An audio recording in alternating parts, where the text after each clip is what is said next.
ভিক্ষা বাণিজ্যিকৰণ বন্ধ কৰক জিন্দাবাদ জিন্দাবাদ বিদ্যালয় সংলগ্ন নামৰ বিদ্যালয় বন্ধ কৰক ইনকলাব জিন্দাবাদ জিন্দাবাদ জিন্দাবাদ ইনকলাব জিন্দাবাদ জিন্দাবাদ জিন্দাবাদ সংলগ্নৰ নামত আমাৰ বিদ্যালয় বন্ধ কৰিব দিয়া নহ'ব আমাৰ বিদ্যালয় বন্ধ কৰিব বিচাৰে শিক্ষা বিভাগৰ কাম নাই মুখ্যমন্ত্ৰী ৰমেশ বেগু গোপে আমাৰ বিদ্যালয় বন্ধ কৰিবলৈ দিয়া নহ'ব আমাৰ চৰকাৰী বিদ্যালয় বন্ধ কৰিবলৈ দিয়া নহ'ব ইনকলাব জিন্দাবাদ জিন্দাবাদ ইনকলাব জিন্দাবাদ জিন্দাবাদ মুক্তি সংগ্ৰাম সমিতি জিন্দাবাদ জিন্দাবাদ ছাত্ৰ মুক্তি সংগ্ৰাম সমিতি জিন্দাবাদ জিন্দাবাদ ইনকলাব জিন্দাবাদ জিন্দাবাদ বিদ্যালয় বন্ধ কৰিবলৈ দিয়া নহ'ব অসমীয়া মাধ্যমৰ বিদ্যালয় বন্ধ কৰিব বিচাৰে ৰমেশ বেগু হাই হাই অসমীয়া মাধ্যমৰ বিদ্যালয় বন্ধ কৰিব বিচাৰে ৰমেশ বেগুৰ কাম নাই ৰমেশ বেগু গো বেক শিক্ষামন্ত্ৰী গো বেক শিৱসাগৰ শিক্ষা বিভাগ হুঁচিয়াৰ শিৱসাগৰ শিক্ষা বিষয়া হুঁচিয়াৰ আমাৰ বিদ্যালয় বন্ধ কৰিব বিচাৰে শিৱসাগৰ শিক্ষা বিভাগৰ কাম নাই শিৱসাগৰ শিক্ষা বিষয়া হুঁচিয়াৰ শিৱসাগৰ শিক্ষা বিষয়া গো বেক শিৱসাগৰ শিক্ষা বিষয়া গো বেক ইনকলাব জিন্দাবাদ ছাত্ৰ মুক্তি সংগ্ৰাম সংলগ্নৰ নামত আমাৰ বিদ্যালয় বন্ধ কৰিবলৈ দিয়া নহ'ব ভৰ্তিকৰণৰ নামত চৰকাৰী বিদ্যালয় বন্ধ কৰিবলৈ দিয়া নহ'ব ইনকলাব জিন্দাবাদ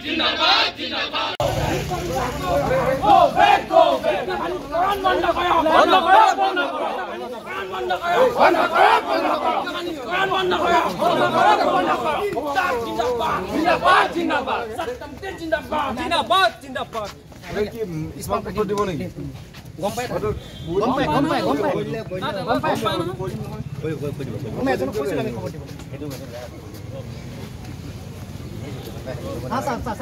তোমালোক কি আমি খৰা নাই তেওঁলোকে আহিব কেলেনি চুই আছে আমি এনেই চুই থকাই নাই ন কিবা এটা অজুহাত লৈ চুই আহিছোঁ হয় নাই আপোনালোকে কওক আপোনালোকে দেখিছে আমাৰ ছাত্ৰ ছাত্ৰীসকলৰ কাৰণে লাগি আহিছে ন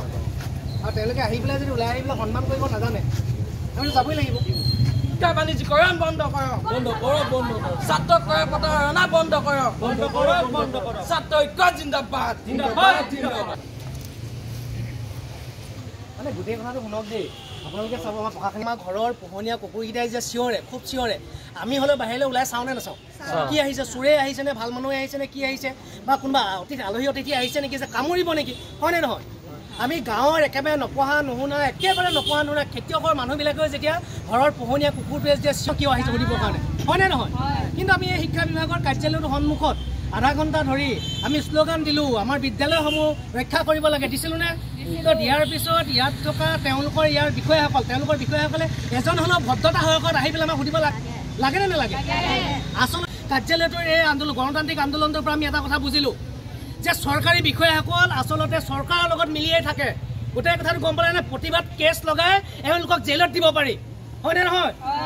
এওঁলোকক জেলত দিব স্কুলবিলাক বন্ধ আমি কৰিছোঁ যাতে কোনেও মাত মাতিব নোৱাৰি প্ৰশাসন লগাই পুলিচ লগাই এটা বেয়া চিটুৱেশ্যন কৰি যাতে সিহঁতক জেললৈ নিব পাৰে প্ৰশাসন আনি থৈছোঁ এওঁলোকক ধৰি মানি চুচৰাই আজি লৈ যাব এনেকুৱা এটা পৰিস্থিতি কোনে কৰে আমি যিটো বিভাগৰ কাৰ্যালয়ত আজি প্ৰতিবাদী হস্ত কৰিবলৈ এখন গণতান্ত্ৰিক প্ৰক্ৰিয়াৰে কিন্তু তেওঁলোকে আমাৰ ভাষা বুজি নাপায় হয়নে নহয়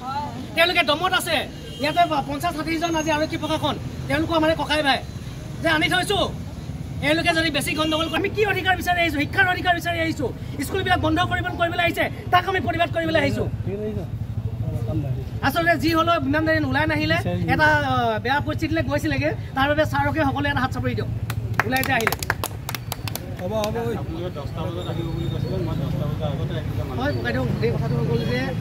লগতে শিৱসাগৰ যি বিদ্যালয়সমূহ বন্ধ কৰি গৈছে তাৰ বিৰুদ্ধে আমি আজি ছাত্ৰ মুক্তি সংগ্ৰাম সমিতি ৰাজপথলৈ ওলাইছোঁ আৰু যি শিৱসাগৰ জিলাৰ যি প্ৰাথমিক বিদ্যালয় কাৰ্যালয় আছে তাত আমি প্ৰতিবাদ সাব্যস্ত কৰিছোঁ বিদ্যালয়সমূহ বন্ধ কৰাৰ এটাই উদ্দেশ্য যে যি হিমন্ত বিশ্ব শৰ্মা ঘৈণীয়েক ৰেণুকি ভূঞাই যি অসমৰ প্ৰান্তে প্ৰান্তে বিদ্যালয় খুলি গৈ আছে কিন্তু তেওঁলোকৰ স্কুলত ল'ৰা ছোৱালী কম হ'ব বুলি চৰকাৰী স্কুলসমূহ বন্ধ কৰি ইয়াৰ পৰা ল'ৰা ছোৱালীবোৰ তেওঁলোকৰ বিদ্যালয়ত পঢ়াৰ যি কথা ভাবিছে এই কথাক আমি ছাত্ৰ মুক্তি সংগ্ৰাম সমিতিয়ে ধিক্কাৰ দিছোঁ আৰু আমি এই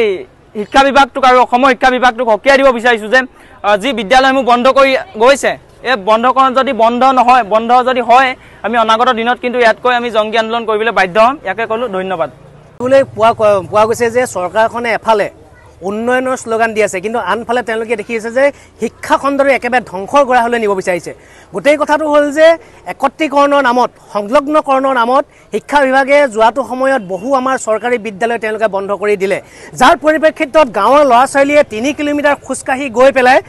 বেলেগ এখন গাঁৱৰ বিদ্যালয়লৈ যাব লগা অৱস্থা হৈছে। আচলতে গোটেই উদ্দেশ্যটো হৈ গ'ল যে গোটেই শিক্ষা খণ্ডটোক তেওঁলোকে ব্যক্তিগতকৰণ কৰিবলৈ গৈছে, বাণিজ্যিকৰণ কৰিবলৈ গৈছে। এয়ে চৰকাৰখনৰ মূল লক্ষ্য আৰু উদ্দেশ্য হৈ পৰিছে। দেখা গৈছে যে এই মুহূৰ্তত পুনৰ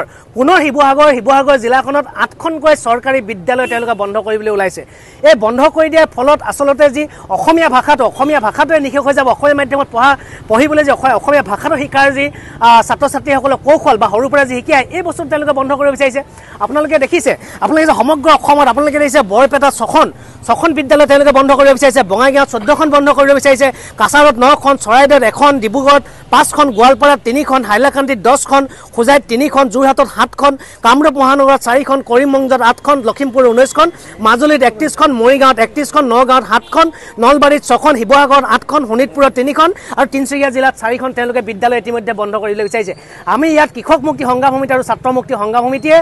একত্ৰীকৰণৰ নামত, সংলগ্নকৰণৰ নামত যি আমাৰ চৰকাৰী বিদ্যালয়সমূহ বন্ধ কৰিব বিচাৰিছে, আমি তাক ধিক্কাৰ দিছোঁ। আৰু এই যদি আমাৰ বিদ্যালয়সমূহ বন্ধ কৰিবলৈ গৈ থাকে, ক্ৰমান্বয়ে গাঁৱৰ অৰ্থনৈতিক যিবিলাক ল'ৰা ছোৱালীক আচলতে গাঁৱৰ মানুহে চৰকাৰী মানে টাউনৰ ব্যক্তিগত বিদ্যালয়ত পঢ়াৰ যোগ্যতা নাই, তেওঁলোকৰ গাঁৱৰ চৰকাৰী বিদ্যালয়খনতে পঢ়াই আহিছে, কিন্তু এই গোটেই বস্তু তেওঁলোকে শেষ কৰি দিব বিচাৰিছে। আৰু দেখা গৈছে যে এইবিলাকৰ উত্তৰ কোনে দিয়ে, এইবিলাকৰ কথা হয়তো ৰনোজ পেগুৱে গম নাপায়। এইবিলাকৰ সঠিক খবৰ পাই থাকে এই শিৱসাগৰ শিক্ষা বিষয়াজনে, কাৰণ শিৱসাগৰৰ শিক্ষা বিষয়াজনে জানে কোনখন গাঁৱৰ কেই নম্বৰ স্কুলখনত ছাত্ৰ ছাত্ৰী কম আছে, কিন্তু তেওঁলোকে সেই স্কুলখনত উন্নত মানৰ শিক্ষাদণ্ড দি উন্নত মানৰ শিক্ষা প্ৰদান কৰি তাত উন্নত মানদণ্ড বা যিসকল আমাৰ শিক্ষক কম আছে তেওঁলোকৰ উপযুক্ত শিক্ষক নিয়োগ নকৰি সেই স্কুলখন তেওঁলোকে বন্ধ কৰি দিব বিচাৰিছে। গোটেই ইনফৰমেশ্যন ইয়াৰ ভিতৰত যিবিলাক ইনফৰমেশ্যন আছে এই শিৱসাগৰে এই শিক্ষা বিষয়ে কাৰ্যালয়ৰ পৰা গৈ থাকে। আমি আজি শিৱসাগৰৰ শিক্ষাখণ্ডৰ কাৰ্যালয়ৰ সন্মুখত প্ৰতিবাদী কাৰ্যসূচী গ্ৰহণ কৰিবলৈ আহিছোঁ, যাতে শিৱসাগৰৰ যি 8খন বিদ্যালয় তেওঁলোকে বন্ধ কৰিব বিচাৰিছে, ইয়াৰো এখনো বিদ্যালয় বন্ধ হ'বলৈ দিয়া নহ'ব, গাঁৱৰ শিক্ষা শেষ কৰিবলৈ দিয়া নহ'ব। এই কথা আমি সকীয়াই দিবলৈ আহিছোঁ। অনাগত দিনত যদি এই 8খন বিদ্যালয় তেওঁলোকে যি বন্ধ কৰে কৌশল ৰচনা কৰিছে, ইয়াৰ পৰা বিৰত থাকক, অন্যথা কিন্তু ছাত্ৰ মুক্তি সংগ্ৰাম সমিতিৰ নেতৃত্বত গণতান্ত্ৰিক প্ৰতিবাদ কাৰ্যসূচী কিন্তু তীব্ৰতৰ হ'ব। নমস্কাৰ, মই অজয় ফুকন আৰু এইখিনিতে সমূহ এনি ভাৰত চেনেলটোৰ যিসকল কৰ্মকৰ্তা আছে সকলোৰে মোৰ ফালৰ পৰা শুভেচ্ছা জ্ঞাপন কৰিছোঁ। অসমৰ আচলতে সংবাদ জগতত নতুনকৈ আচলতে এটি আত্মপ্ৰকাশ ঘটিছে আমাৰ নিউজ চেনেল এনি ভাৰত, আৰু এনি ভাৰতৰ এটা খুব ধুনীয়া এটা অনুষ্ঠান হ'বলৈ গৈ আছে। সকলোৱে জানে আমাৰ সকলোৰে মৰমৰ হাৰ্টথ্ৰব জুবিন গাৰ্গৰ গানে কি আনে, আচলতে জুবিনদাৰ সেই গীতৰ আধাৰত আমাৰ হিৰুদাই লিখা সেই গীতটি গানে কি আনে, এই গানে কি আনে নামৰ এটি তেওঁলোকে সাংগীতিক ৰিয়েলিটি শ্ব' কৰিবলৈ গৈ আছে। আৰু 15 আগষ্টৰ পৰা গোটেই আৰম্ভ হ'ব। প্ৰথম অডিশ্যন অসমৰ ধেমাজি জিলাত আৰম্ভ কৰিব। গতিকে যিসকল প্ৰতিভা আছে, যিসকলে গান ভাল পায়, যিসকলে তেওঁলোকৰ নিজৰ প্ৰতিভা আচলতে দেখুৱাব বিচাৰে, এই ৰিয়েলিটি শ্ব'ত গানে কি আনে এই প্ৰতিযোগিতাত অংশগ্ৰহণ কৰক আৰু খুব ধুনীয়া আপোনালোকে সুবৰ্ণ সুযোগ লাভ কৰিব। লগতে ইয়াতে পুৰস্কাৰ আছেই, বিভিন্ন ধৰণৰ উপহাৰো আপোনালোকে লাভ কৰিব, আৰু লগতে এগৰাকী প্ৰতিষ্ঠিত আচলতে এগৰাকী শিল্পী হিচাপে অসমৰ সাংস্কৃতিক জগত আপোনালোক প্ৰতিষ্ঠা লাভ কৰিব। গতিকে গোটেই অনুষ্ঠানটোলৈ মোৰ ফালৰ পৰা শুভকামনা থাকিল, আৰু লগতে এই অনুষ্ঠানটোত আপোনালোকে অংশগ্ৰহণ কৰিব। আমিও আছোঁ আৰু সকলোকে আমি লগ পাম। ধন্যবাদ।